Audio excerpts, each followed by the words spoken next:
Bonjour, je suis Robert-Émile Langlais. Laissez-moi vous raconter l'histoire de ma vie. Cela a commencé par ma naissance le 23 août 1925, à Bruay-en-Artois. Je me souviens avoir été un adolescent espiègle et farceur. Mon père Émile Langlais est né en 1901, à Lens, au nord de la France. Son métier était celui de houilleur. Ma mère Irène Julie Catherine Boulan est née en 1904, à Billy-Berclos dans le Pas-de-Calais. Lorsqu'ils se sont mariés en 1923, ma mère avait 3 ans de moins que mon père. J'ai eu 2 sœurs. Ma grande sœur Marie-Thérèse est née en 1924, et qui s'est mariée avec Edmond Landowski. J'ai eu une autre sœur plus jeune, Arlette, qui a eu 2 fils, Marc et Régis. À la fin de mon adolescence, je suis parti travailler à la mine de charbon afin d'aider financièrement ma famille qui avait de modestes revenus. À cette époque, c'était chose courante pour les jeunes, dans le nord de la France. C'est à cette époque que nous avons fait la connaissance avec les témoins de Jéhovah. Ce qui nous avait beaucoup impressionné, ma famille et moi, c'est que leur enseignement était exclusivement basé sur la Bible. En septembre 1958, j'ai eu le privilège de participer au programme de l'Assemblée de district des témoins de Jéhovah à Mulhouse. À cette époque, les assemblées duraient 4 jours, il y avait une session le matin, l'après-midi et le soir. J'ai épousé l'amour de ma vie Danielle Lantz le 7 mars 1959, à l'âge de 33 ans à Huittelem en Alsace. Ce fut l'un des plus beaux jours de ma vie. Elle est née en 1937, à Mulhouse. Je l'ai rencontrée lors d'une grande assemblée des témoins de Jéhovah. Elle avait 21 ans quand nous nous sommes mariés, 12 ans de moins que moi.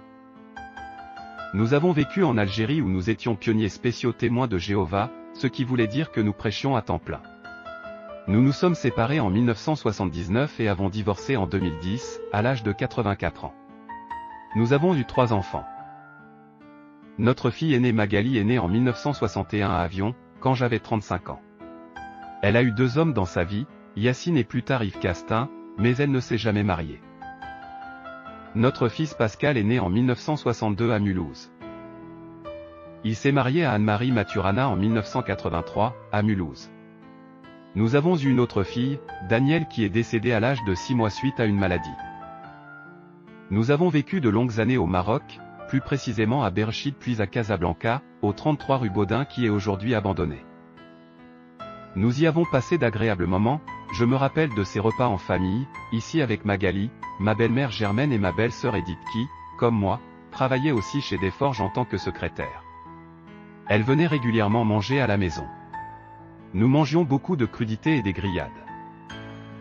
Mon métier était comptable chez Desforges, magasin de lunettes, appareils d'optique et photo. Mon bureau était situé au rez-de-chaussée de la maison où nous vivions à Casablanca, ce qui était bien pratique pour se rendre au travail. Daniel et moi avons eu 8 petits-enfants nés entre 1984 et 2003. Notre fille Magali a eu Sarah en 1988 et Emma en 1999. Notre fils Pascal a eu 6 enfants, Grégory, Noémie, Timothée, Ophélie, Léonie et Gauthier. En 1995, j'ai quitté le Maroc pour venir m'installer dans un petit appartement à Mulhouse, au 3 rue Eugène Delacroix.